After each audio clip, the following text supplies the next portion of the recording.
Coucou tout le monde, j'espère que vous allez bien. Donc je vous retrouve en vidéo pour un nouveau point lecture avec cette fois j'ai, je ne sais plus, 6 titres à vous présenter. Donc on va commencer tout de suite. Donc j'ai d'abord acheté et lu dans la foulée Sarah Normal, le tome 6, Le poids des secrets de Phoebe Rivers chez PKJ. Donc c'est une série avec des livres assez courts. Là celui-ci fait 108 pages, ça jongle jusqu'à à peu près 170 pages, pas plus. C'est des petits livres qui coûtent 5,59 €. Et ici on y suit donc Sarah, une jeune fille qui a la possibilité de voir les fantômes et d'interagir avec eux, on va dire. Je vous laisserai deviner le pourquoi du comment, etc. Sa maman est décédée et elle vit donc avec son père. Dans le premier tome on les suit lorsqu'ils emménagent dans la ville de... je ne sais plus comment s'appelle la ville.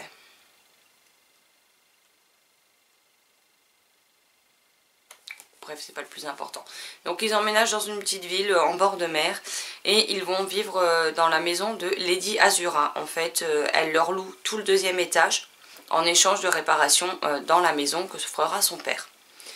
Mais il va se passer énormément de choses, que ce soit avec Sarah, ses nouveaux amis, avec les fantômes qui sont sur place, le fait que son pouvoir se manifeste d'une manière encore plus grande, encore plus imposante, et on va la suivre à travers les tomes et à travers les différentes histoires qu'elle peut avoir au quotidien.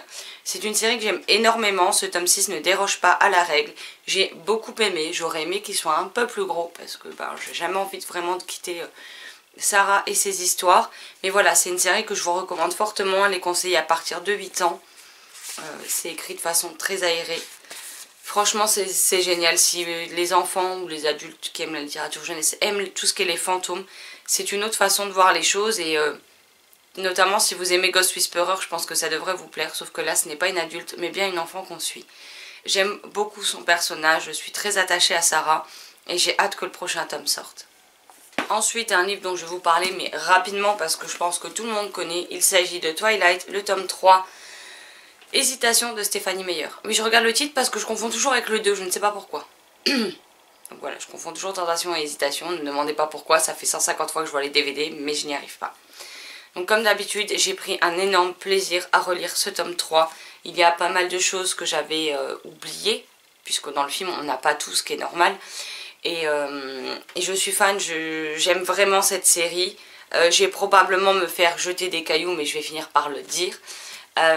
Même si j'adore Harry Potter, même si j'adore Twilight, j'ai plus d'engouement pour Twilight que pour Harry Potter. Même si j'aime beaucoup, mais la dernière fois j'ai relu le tome 1 et par exemple j'ai beaucoup plus de mal à me remettre dans l'univers d'Harry Potter des années après avoir relu les livres que dans Twilight. Donc voilà, c'est mes deux sagas chouchoutes et Twilight, voilà. Malgré qu'elle soit critiquée, moi je m'en fous, c'est une série que j'aime profondément et voilà, là il me reste le tome 3.5, la seconde vie de Britanner et le tome 4 à lire en mars pour finir ma relecture complète de la série. Mais c'était un plaisir fou que retrouver Bella, que de retrouver Edward surtout, parce que je n'aime pas Jacob. Clairement, son personnage m'insupporte, donc c'est compliqué par moments. Mais j'adore Edward et voilà, ça me rappelle, ça me replonge 10 ans en arrière quand les livres sont sortis en France, qu'on les a à peine découverts. Et comme je disais précédemment, c'est une saga que je n'hésiterai plus à relire. J'avais très peur de ne plus aimer autant qu'à l'époque. Et en fait, si, j'aime toujours autant.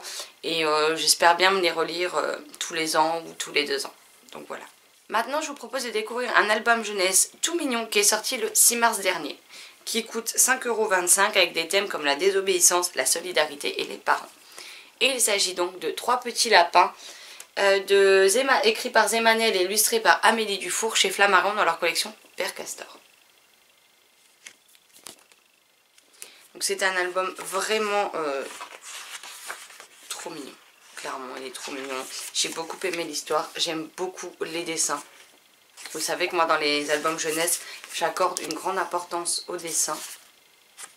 Donc ici on va suivre donc les 3 petits lapins, leurs parents leur laissent plus ou moins champ libre mais en leur disant bien de ne pas trop s'éloigner pour ne pas avoir de soucis.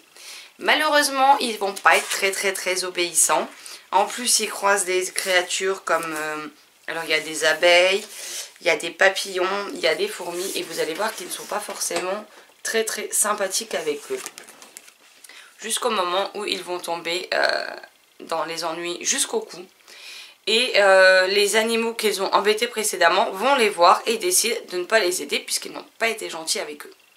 Donc voilà, donc c'est tout un conte sur le fait que déjà il ne faut pas désobéir aux parents, que si les parents donnent des limites, c'est pas pour embêter le monde, c'est qu'il y a de bonnes raisons, et ça ils vont l'apprendre à leurs dépens, mais aussi le fait qu'on doit respecter tout le monde et non pas les enquiquiner parce qu'on ne sait jamais de quoi demain sera fait, et qu'un jour ou l'autre on pourrait bien avoir besoin de ces personnes, de ces animaux qu'on a enquiquinés précédemment, et que le jour où on aura besoin d'eux, ils n'hésiteront pas à faire de même, à nous laisser dans le bourbier. J'ai vraiment beaucoup aimé. Les dessins sont tout doux, ils sont très jolis. Et voilà, c'est une collection de Père Castor dans les albums jeunesse que j'aime beaucoup. Ça vous permet de découvrir pas mal de titres à petit prix. Et ça, franchement, je peux rien dire de plus. Je veux dire, c'est juste trop bien. Et je pense que je m'achèterai d'autres albums de cette collection. Parce qu'à la fin, on nous montre d'autres collections. Enfin, d'autres livres de la même collection. Donc on a pas mal, on a des classiques comme Tom Pouce, comme Hansel et Gretel, et après on a des autres albums un peu dans le même genre que celui-ci. Donc on a par exemple La Plume du Canton, Bravo Tortue, Petite Poule Noire comme Nuit. Donc je me laisserai sans doute tenter par d'autres titres parce que j'aime beaucoup. Et on termine avec, alors c'est 3 titres mais réunis en un puisque je l'ai en intégrale. Et donc il s'agit des Chroniques de Spider-Week de Tony DiTerlizzi et Holly Black chez PKJ. Donc moi j'ai l'intégrale qui regroupe les 5 tomes. Il y a également une autre intégrale qui est sortie chez PKJ mais avec une nouvelle couverture. Donc ça c'est l'affiche du film. Et elle est ressortie avec une couverture bleue, mais je crois que la couverture bleue est sortie après. Donc je vais vous parler ici de le tome 1, le livre magique. 2. La lunette de pierre. Et 3. Le secret de Lucinda. Puisque j'ai lu les 2 autres après. Donc ça viendra dans le prochain point de lecture. Donc ici on y suit les enfants Grace. On a les jumeaux. Donc on a Simon et Jared. Et leur grande sœur Mallory. Ils vivent avec leur mère depuis que leur père les a clairement abandonnés. Et ils ont décidé, enfin la mère a décidé de partir vivre dans le manoir le manoir d'Arthur Spider-Week. D'où leur grande tante maintenant est dans une maison, une maison de retraite, de repos. Et donc ils vont habiter dans cette maison. Mais la maison a un aspect assez vieux, assez délabré. Les enfants ne sont pas forcément très contents d'aller vivre là-bas. Et ils vont découvrir tout un monde magique, peuplé de farfadets, d'ogres, de nains, de gobelins, de hobgoblins, etc. On a aussi les griffons que j'aime particulièrement. Et ils vont découvrir ce monde merveilleux, mais pas forcément de façon agréable. Parce qu'il y a aussi un farfadet dans les murs de la maison qui compte bien leur jouer des petits tours pas forcément cool. J'ai beaucoup aimé ces 3 premiers tomes, ils sont très courts. Sur toutes les pages vous avez des illustrations. Donc déjà les tomes se présentent comme ceci. Là, pour que vous ayez une idée du manoir d'Arthur Spider-Week. Et toutes les pages sont illustrées. Il y a à chaque fois des illustrations, c'est quand même écrit de façon très aérée. Ce qui fait que ça se lit vite, ça se lit bien. Moi j'ai beaucoup aimé me plonger dans cette intégrale. Ce que j'ai fait c'est que je lisais un tome, je lisais une autre histoire, je lisais un tome, je lisais une autre histoire. De façon à pas me lasser et de ne pas... de savourer mon plaisir tout simplement en fait.